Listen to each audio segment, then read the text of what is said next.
Mesdames et messieurs, mesdames les ministres, messieurs les ministres, c'est bien entendu avec émotion que je prends la parole devant vous aujourd'hui. En entrant dans ce ministère, il y a un peu plus de 2 ans, j'ai dit que j'arrivais à ces responsabilités avec humilité. Je veux vous dire que je les quitte avec humilité. Avec humilité devant ce qui reste à faire, avec humilité devant l'ampleur des chantiers qui se traitent ici.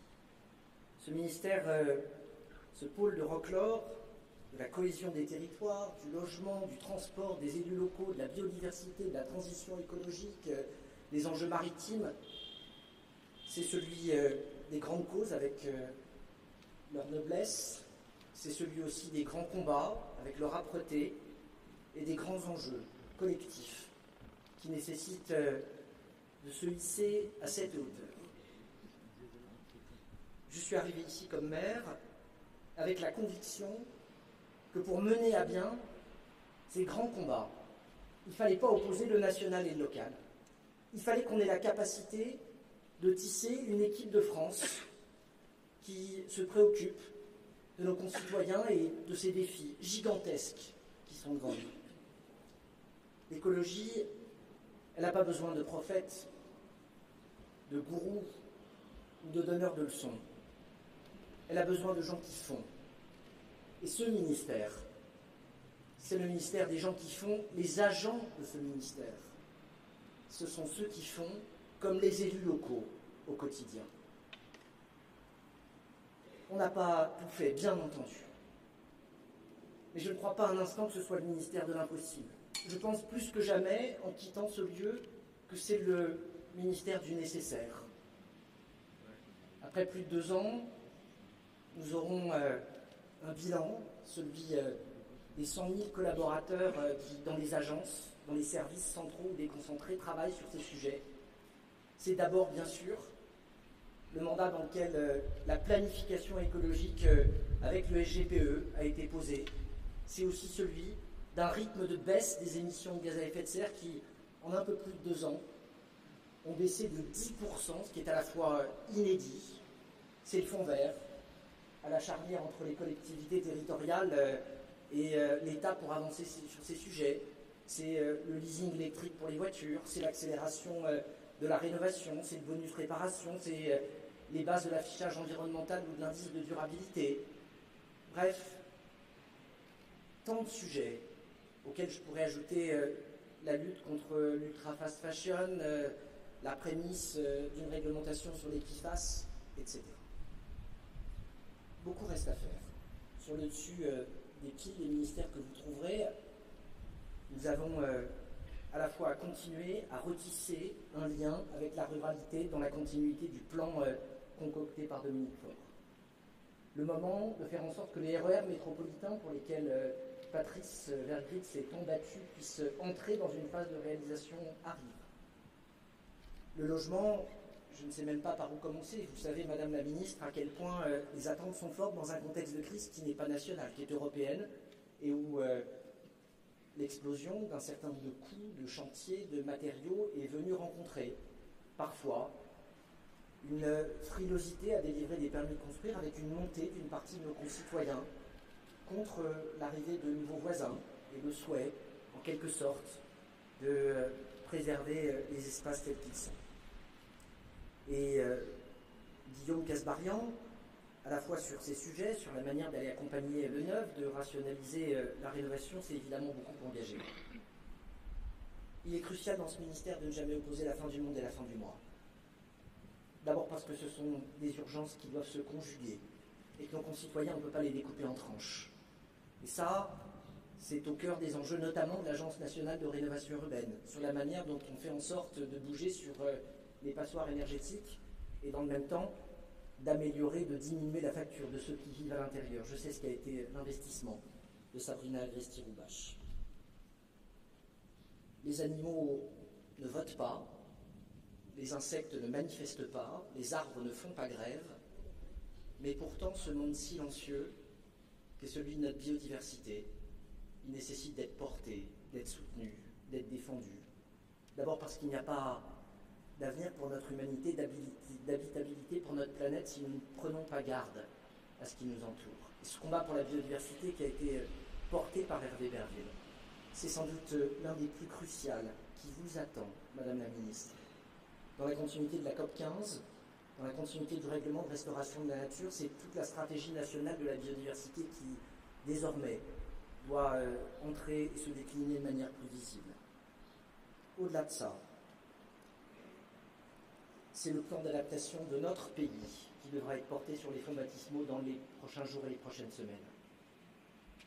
J'aurai la fierté en quittant ces lieux d'avoir dit à haute voix ce qu'un certain nombre d'experts se partageaient et que personne n'osait sortir de peur qu'on tire sur le messager et pas sur le message, quels que soient les efforts que nous ferons pour continuer à accélérer la décarbonation, le réchauffement de notre planète, de notre pays sont des réalités. Les records de température, depuis qu'on commence à les mesurer, font que depuis 2010, 7 des 10 années les plus chaudes jamais enregistrées dans notre pays se sont succédées. Ça permet de mesurer l'ampleur, et là le lien avec les élus, pour accompagner l'érosion du trait de côte, pour accompagner des stations de moyenne montagne qui sont confrontées, pour regarder comment, sur les enjeux maritimes, sur les enjeux de résilience de nos infrastructures de télécommunications, sur la préservation des plus petits et des plus anciens, nous avons collectivement à nous battre. Je quitte ce ministère d'abord avec des visages. Celui de femmes et d'hommes éprouvés par les crises environnementales qui se sont succédées. Celui d'interlocuteurs. Je pense évidemment au Pas-de-Calais, aux Pyrénées-Orientales, à la Vésubie, aux territoires marqués par des incendies. Je pense aux ONG, aux associations, aux militants qui sont engagés. Ils sont les aiguillons nécessaires pour faire en sorte que l'action publique ne se repose pas. Je pense bien sûr aux femmes et aux hommes qui sont dans cette cour. Avec d'abord une mention particulière pour les collaborateurs qui ont servi dans mon cabinet, dans nos cabinets, en remerciant Marc Papinotti et Philippe Vandemal de s'être succédés dans cette responsabilité, et en les citant eux, je veux citer tous les autres.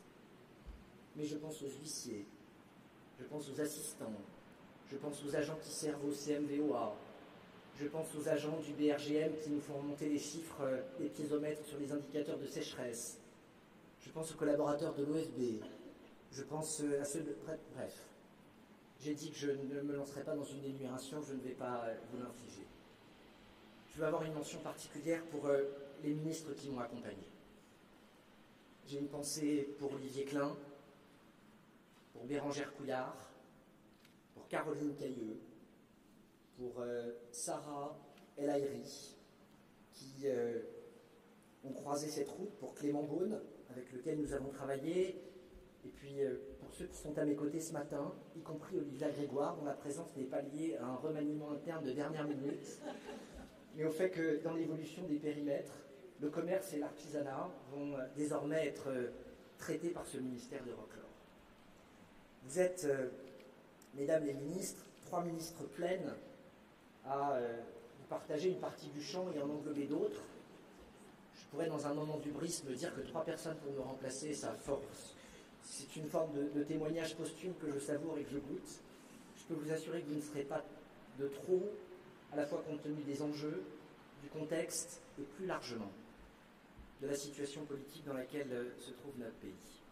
Précisément, au moment où on discute de comment on fait nation, s'il y a des sujets qui devraient nous réunir, ceux de la cohésion des territoires, ceux de la façon dont on travaille avec les élus, ceux de la manière dont on loge les gens, ceux de la façon dont on préserve la planète, devraient permettre des coalitions, des unions qui dépassent très largement les couleurs politiques. Je suis heureux que dans vos parcours, il y ait aussi des complémentarités. Je retrouve avec Catherine Vautrin, une grande élue locale, avec laquelle j'ai eu la chance de partager de nombreuses choses. Le retour de mon ex-colocataire Agnès Pannier-Runacher, partie à l'agriculture quelques semaines, est aussi un formidable clin d'œil sur le fait que ce ministère a besoin de temps long et de continuité.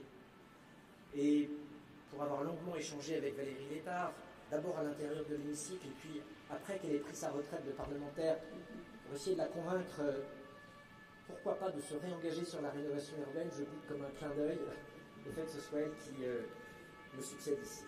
Je veux dire à Hervé, à Sabrina, à Guillaume, à Patrice, à Dominique, et même à Olivia, le bonheur que j'ai eu de servir à leur côté, chacun dans leur style, mais avec tous en commun. La volonté de servir notre pays le mieux possible en ayant conscience que tout ça s'arrête, qu'on arrive en essayant de faire mieux que ses prédécesseurs et que la règle du jeu, c'est qu'il faut souhaiter que nos successeurs fassent mieux que nous. C'est sur ce souhait, mesdames et messieurs les ministres, que nous vous confions les dossiers qui ont été les nôtres, les collaborateurs qui, pour beaucoup d'entre eux, ont été les nôtres. Pour ma part, j'aurai le bonheur ce soir à 18h de redevenir maire, ce qui fera de moi à la fois un des obligés de ce ministère, quelqu'un qui sera déterminé à mettre en action et en pratique la façon dont ce ministère l'a changé sur les enjeux de transition écologique et avec une attention particulière au lieu de mes 2 quartiers en rénovation urbaine sur la manière d'accompagner les enjeux de logement, de transport, d'énergie.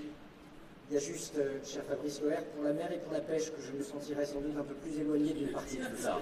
Merci, plein de courage, vive la République, vive la France et vive la transition écologique.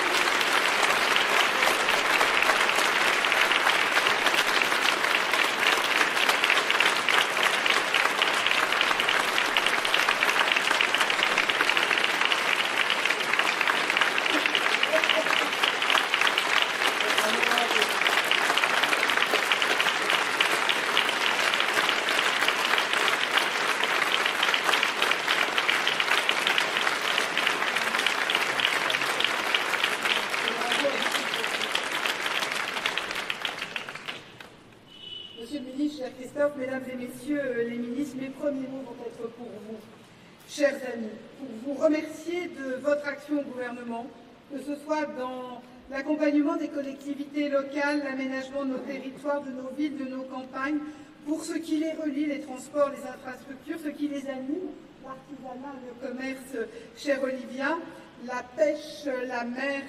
J'ai été évidemment le témoin de tous vos engagements, siégeant à vos côtés, œuvrant avec vous, évidemment comme ministre, mais surtout comme ancienne présidente de la communauté urbaine du Grand Reims, comme ancienne présidente de l'ANRU.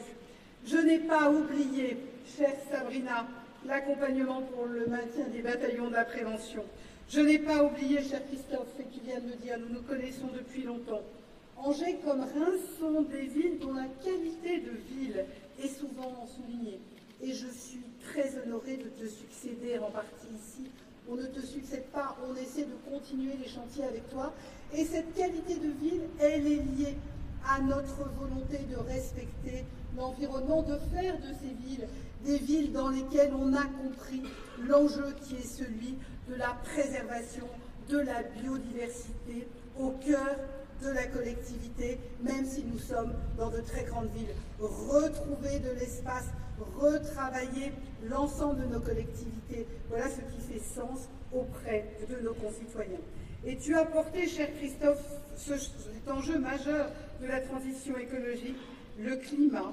Chère Agnès, c'est le défi de nos politiques publiques communes et je pense que de nombreuses cités s'emparent désormais du sujet parce qu'elles ont compris l'attente de nos concitoyens, l'attente des associations.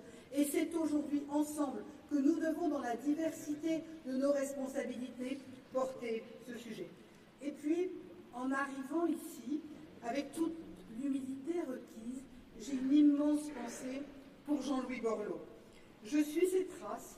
J'étais encore ce matin à Châtelet.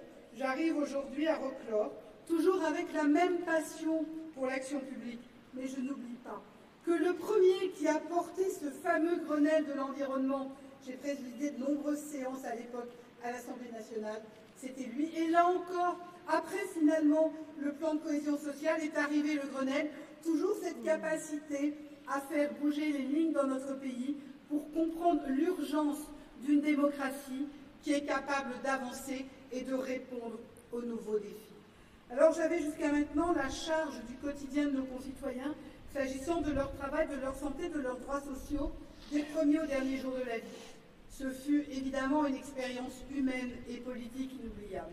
Désormais, avec l'équipe des 3F, dans l'ordre d'apparition, Françoise Gatel, François de Vauvray, Fabrice Loher, nous allons ensemble pouvoir travailler sur finalement le cadre de vie, les transports, la ruralité, les collectivités territoriales, sans lesquelles notre République ne serait pas ce qu'elle est. Chère Valérie, je ne doute pas que nos échanges vont être particulièrement fréquents, tant l'accès au logement est aujourd'hui une priorité pour de nombreux Français, et comme le dit le Premier ministre, c'est aussi incontestablement un élément de relais de croissance.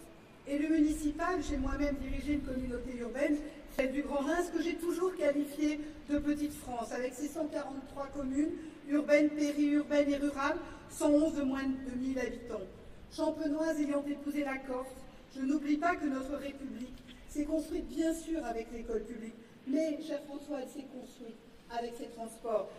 Et je rejoins aujourd'hui ce ministère au contour complexe, dont le fil directeur est dans son titre, avec une immense reconnaissance pour le Président de la République, pour le Premier ministre, et avec la claire conscience qu'il faudra écouter, dialoguer avant d'agir. Je sais les difficultés auxquelles sont confrontés les élus locaux dans leur engagement. Je sais aussi leur droiture. Je sais leur souci d'une gestion toujours exemplaire. Je serai totalement engagée pour y répondre avec respect et humilité. Avec Françoise Gatel, je veux m'adresser à chacune et chacun de ces élus pour leur promettre des échanges toujours francs, peuvent nous faire confiance, bienveillants et une attention toute particulière à leur capacité et leurs moyens d'agir. Je veux également m'adresser ce matin à tous les agents des transports publics, cette force finalement peu visible qui irrigue nos territoires, que j'aurai l'honneur d'accompagner aux côtés de François Durovray. Je dis aussi ma détermination à développer les infrastructures décidées dans le cadre des contrats de plan dans nos ports, dans les airs, sur les rails, dans les cœurs des villes et au cœur de nos villages. C'est un enjeu majeur du développement du pays. J'ajoute que c'est un enjeu majeur d'égalité des chances et d'accès à l'emploi. Aux acteurs du commerce et de l'artisanat, tellement attachés à toi, chère Olivia, je sais combien ils sont indispensables de la vie de l'ensemble de nos territoires. Je dis qu'avec Françoise Gatel, nous mesurons combien ils sont le gage de l'équilibre des bassins de vie, le gage du service à la population, le gage même souvent du maintien à domicile de certains de nos habitants. Évidemment, je souhaite m'adresser aux acteurs de la mer et de la pêche, qui sont le cœur battant de nos littoraux. Avec Fabrice Loher, élu de l'un de ces territoires, vous avez compris que la mer et Reims, il y a une proximité assez relative. Avec Fabrice, nous allons agir avec vous pour la bonne préservation et la valorisation de notre espace maritime, le deuxième plus vaste au monde. Lors des crises récentes, particulièrement pendant la pandémie, les territoires ont prouvé qu'ils regorgeaient de solutions au service de nos concitoyens. Le Premier ministre le rappelait ce matin, les solutions sont partout dès lors qu'on est en capacité d'écouter. Écouter les élus locaux, découvrir, entendre, voir les projets pour mieux les accompagner et les développer. Je souhaite que chaque hameau, chaque quartier, chaque commune, chaque canton, chaque région soit reconnu parce qu'il forme ce qui permet à notre République d'être ce qu'elle est. Chacun doit ainsi être entendu, respecté. Je souhaite qu'avec les préfets, les sous-préfets, toutes les administrations dont nous avons la responsabilité, nous puissions permettre à tout élu, à chaque commerce, à chaque artisan, à tous nos concitoyens, de travailler ensemble. La méthode sera simple, écoute, humilité et respect au service de tous les territoires de notre République.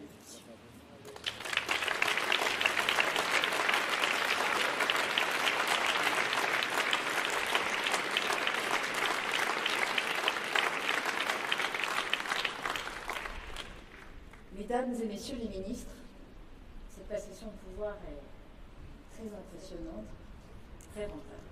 Mesdames et messieurs, à l'heure de prendre mes nouvelles fonctions, je voudrais commencer par rendre un hommage appuyé à l'équipe qui, depuis des mois, porte avec détermination la transition écologique de notre pays. Cher Dominique, cher Patrice, cher Guillaume, chère Sabrina, cher Hervé et bien sûr, cher Christophe, je ne vais pas te dire mais néanmoins, on connaît ton rôle auprès des artisans sur ce sujet-là aussi. Chères équipes du ministère aussi, que je me réjouis de retrouver, au sein de l'administration, de la tour Séquoia jusqu'à l'ensemble de nos services déconcentrés, en passant évidemment par les services de Reclore, des opérateurs, des régulateurs, des entreprises qui sont nos bras armés. Vous êtes ces bras armés de notre politique écologique et énergétique. Je veux saluer aussi les visages du SGPE, architecte inlassable de la planification écologique. Ensemble et avec vos prédécesseurs immédiats, vous avez construit, je pense pour la première fois dans notre pays, une vision consolidée, transversale et étayée du chemin vers la neutralité carbone. Cher Christophe, je veux te remercier particulièrement pour ton action et ton engagement depuis plus de 2 ans au moment où tu choisis de reprendre ce que tu m'as dit être ton plus beau mandat d'élu, celui de maire d'Angers. Je veux témoigner de la façon remarquable dont tu t'es emparé de ces sujets avec une détermination tranquille, souvent teintée d'humour, en refusant la facilité des caricatures et avec la conviction qu'il fallait embarquer toutes et tous si on voulait réussir. Pour ce travail acharné que tu as engagé avec les ministres et les équipes du ministère, un immense merci. Un grand merci aussi aux acteurs de cet écosystème, à la fois exigeants et engagés, d'ONG, de collectivités locales, de chercheurs, d'entreprises qui ont contribué à nourrir ces politiques. Je voudrais aussi avoir un mot pour le ministère que j'ai quitté tout à l'heure. J'ai été nommée au cœur de la crise agricole. Nous avons posé les premières réponses, mais il y a tellement à faire pour répondre aux préoccupations de nos agriculteurs. J'emporte ici leur combat. Ils sont à la fois les premières victimes du dérèglement climatique et les premiers acteurs de cette transformation en profondeur de nos manières d'agir sur le vivant et de produire. Mesdames et messieurs, il y a une semaine, il n'était pas question pour moi de me retrouver ici. Mon élection chez moi dans le Pas-de-Calais, mon souhait de m'investir totalement à Arras, la défaite de mon camp, la situation politique inédite sans majorité claire, bref, ce n'était pas le plan. Mais après m'être insurgée pendant 2 mois contre les figures de la social-démocratie qui ne voulaient pas participer à un contrat de gouvernement sans doute inconfortable, mais nécessaire pour sortir de l'ornière, comment ne pas m'appliquer à moi-même ce que j'attendais des autres? Comment justifier que la transition écologique et énergétique ne soit pas une priorité absolue quand, comme moi, on se revendique de gauche et que l'on prétend avoir des idées et des leviers pour y répondre? Tous ceux qui ont mené campagne sur le terrain ces derniers mois ont pu constater, s'il en était encore besoin, combien il était nécessaire de construire vite une écologie populaire où chacun y trouve son compte et son intérêt et qui ne soit pas perçue comme une longue litanie de normes punitives ou restrictives de liberté. Une écologie qui ne soit pas, comme l'affirme le discours de l'extrême droite, le monopole des élites, déconnectées, mondialisées et surtout qui en ont les moyens. Bref, il ne faut pas laisser croire que l'écologie est un sujet de riches. Je crois que nous avons fait beaucoup, mais je crois que nous n'avons pas réussi encore à porter ce discours au plus près des territoires. Ces mêmes Français qui ont exprimé leur colère parlent pourtant la langue de l'écologie du quotidien. Ils s'inquiètent de la qualité de l'air qu'ils respirent, de l'eau qu'ils boivent, de la nourriture qu'ils mangent. Ils se demandent quel impact aura sur leur maison le recul du trait de côte ou les retraits-gonflements d'argile. Ils tremblent à chaque forte précipitation d'être confrontés à nouveau à des coulées de boue et des inondations. Ils remarquent le nombre d'oiseaux qui diminue et s'inquiètent de l'arrivée de nouvelles maladies que le dérèglement climatique favorise. La première urgence est donc de poser des mots clairs sur les bénéfices concrets d'écologie pour chacun, quel que soit son revenu et son lieu de résidence. C'est ma première ambition, la justice sociale et territoriale. Je crois que nous la partageons, chère Catherine.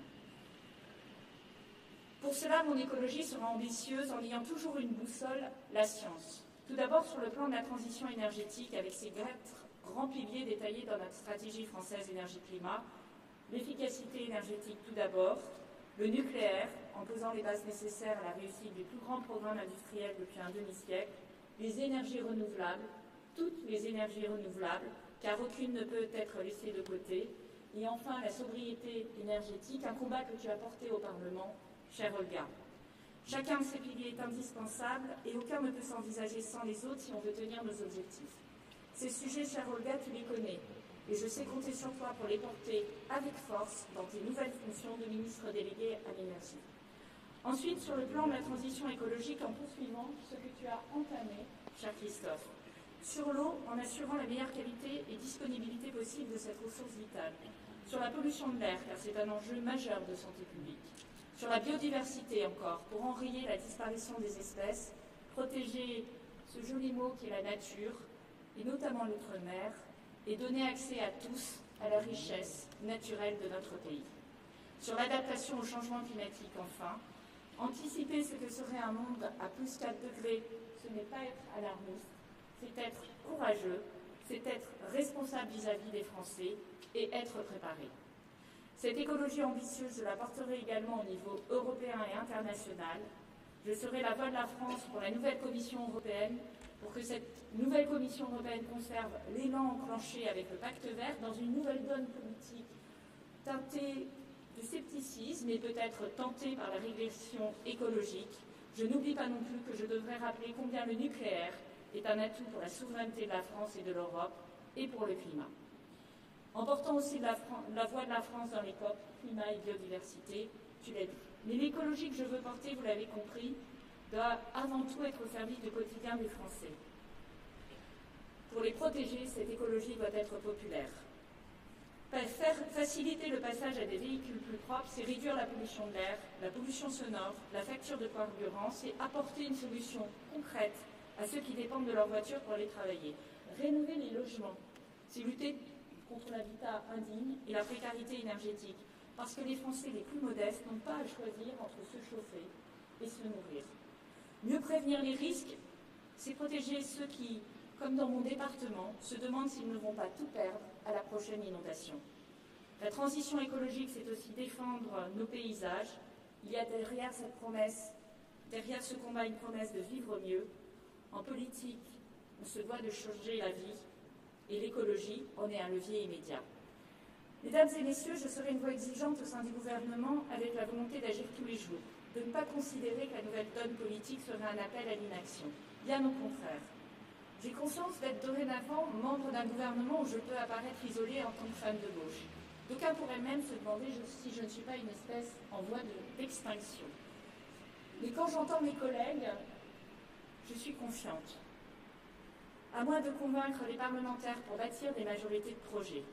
À moi de les convaincre avec vous, et vous savez que j'aurai besoin de chacun d'entre vous. Il nous faudra être agile pour faire ce que doit aussi être la transition écologique, une chance pour l'emploi, nos industries et pour les Français. Écouter, dialoguer, convaincre, voici ma marque de fabrique, voilà mon agenda sans jamais me relier. Dans les prochains jours, je rencontrerai les parlementaires et les élus locaux de toutes les sensibilités, ainsi que les acteurs de la transition écologique et énergétique, afin de tracer les grandes lignes d'un agenda que je sais très attendu. Que ce soit la stratégie française énergie-climat, la stratégie nationale bas carbone, le plan national d'adaptation au changement climatique, sans oublier la stratégie alimentation-climat, toutes finalisées ou en voie de l'être, on a bien travaillé à reclore. De même, j'accélérerai la mise en œuvre des chantiers déjà engagés, stratégie nationale biodiversité, santé environnementale, qualité de l'air et qualité de l'eau, et travaillerai une meilleure anticipation et gestion des risques naturels, et je ne veux pas oublier l'outre-mer. Sur le volet énergétique, chère Olga, tu auras, outre 4 piliers à mettre en œuvre les décisions nécessaires pour baisser les factures d'énergie des Français et des industriels, et nous assurer que le budget 2025 permette d'accompagner vraiment les classes modestes et moyennes dans leur transition. Merci encore à vous tous et toutes, mesdames et messieurs les ministres, pour ce que vous avez accompli. Vous pouvez être fiers. Avec Olga, nous reprenons le flambeau avec détermination, car en matière d'écologie, comme en matière de droits sociaux et sociétaux, il ne saurait y avoir de recul. On ne peut et ne doit arrêter la marche en avant du progrès et les combats nécessaires pour l'égalité. Je vous remercie.